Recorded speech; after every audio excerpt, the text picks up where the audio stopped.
Hello, good morning students. Today I am going to teach you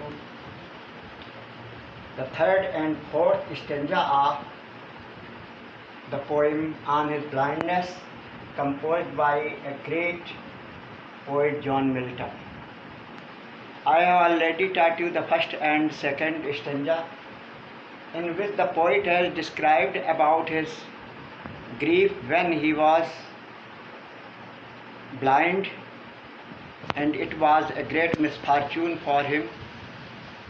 He thought that now he would not be able to serve the poetic talent by composing poems, and that poetic talent was given by the God to him.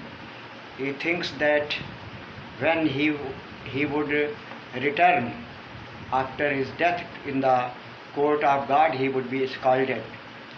But later on, patience prevented him from thinking so, and in this stanza, the poet has described about the greatness of God. God doth not need, ईश्वर को आवश्यकता नहीं होती है, either man's work or his own gifts, या तो मनुष्य के कार्य की अथवा उसे अपने द्वारा दिए गए उपहारों के बदले में उसे कोई किसी भी मनुष्य के द्वारा किए जाने वाले कार्य की आवश्यकता होती है. Who best bear is mild of, ईश्वर की वे व्यक्ति अच्छी सेवा करते हैं. हु माने जो, बेस्ट बियर हिज माइल्ड यो, बियर मीन्स सहन करते हैं, हिज माने उसकी माइल्ड योग माने उसके द्वारा दी गई जिम्मेदारी को विनम्रता पूर्वक सहन करते हैं बिना किसी शिकायत के. ऐसे लोग ईश्वर की सेवा करते हैं. दे सर्व हिम बेस्ट, वे ईश्वर की सर्वोत्तम सेवा करते हैं. कौन से लोग? जो ईश्वर के द्वारा प्रदत्त किसी भी कठिनाई को धैर्यपूर्वक सहन कर लेते हैं और किसी प्रकार की शिकायत नहीं करते हैं, उसे वे ईश्वर के सच्चे सेवक होते हैं. हिज स्टेट, हिज मीन्स ईश्वर की, स्टेट मीन्स स्थिति या ईश्वर का साम्राज्य. इज किंगली, राजसी है, बहुत विस्तृत साम्राज्य, इतना विस्तृत साम्राज्य है जिसमें कि thousands at his billing speed, हजारों देवदूत बड़ी तीव्र गति से उसके आदेश का पालन करने के लिए तत्पर रहते हैं.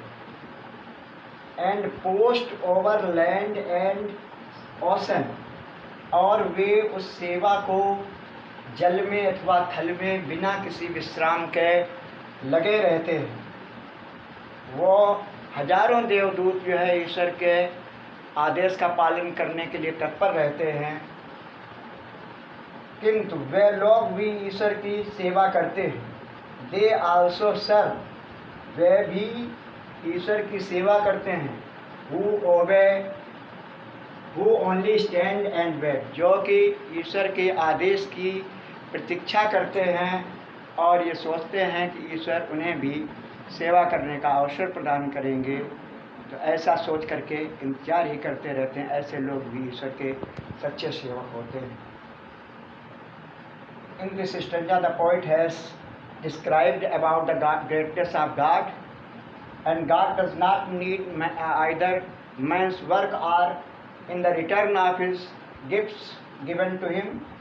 The people who bear the misfortune given by the God patiently and without any complaint serve the God the best. The empire of the king, the empire of the God is vast, in which thousands of angels are at his order, and they are ready to carry out his command without taking rest on the earth and the ocean. And those people are also two servicemen of God who only stand and wait for giving him a chance to serve the God. In this way I told you the explanation in Hindi and English both.